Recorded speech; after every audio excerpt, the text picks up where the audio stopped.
Toată lumea, bine v-am găsit la un nou episod. De data aceasta o să cânt Tata de Ruby, deci sper să vă placă. Vizionare plăcută!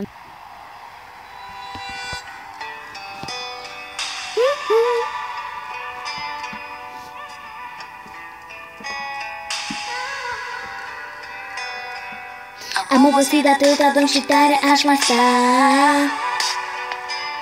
Alerg după visul meu și străin nu te îndepărta. Departe de casă de mama mea. Am zile când mă doare tare inima. Nu pe drum, nu știu drumul unde duce. O vorbă bună știu că tare mult aduce. Vocea ta vreau să o au câteodată, să mă ajut când sunt supărat. Uite-mă, tată, sunt schimbată.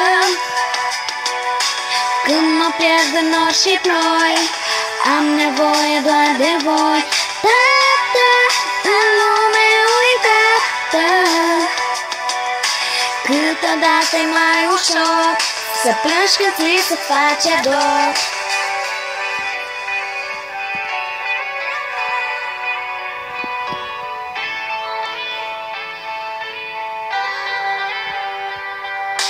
Tată, îmi spuneai că într-o zi voi pleca departe de voi în lumea asta rea. Viața asta nu câștigi dacă nu pierzi ceva. Dar eu nu știam că despărțirea doar așa. Merg pe drum, nu știu drumul unde duce. O vorbă bună știu că tare mult aduce. Vocea ta vreau să o au câteodată, să mă ajut când sunt supărată. Uite-mă, tată, sunt neschimbată. Când mă pierd în nori și ploi, am nevoie doar de voi. Tată, în lume uitată, câteodată-i mai ușor să plângi când ți se face dor. Pământul se învârte grăbit ca ruleta pe masă. Dar oriunde-ți mergi să știi că am tot acasă. Pământul se învârte grăbit ca ruleta pe masă.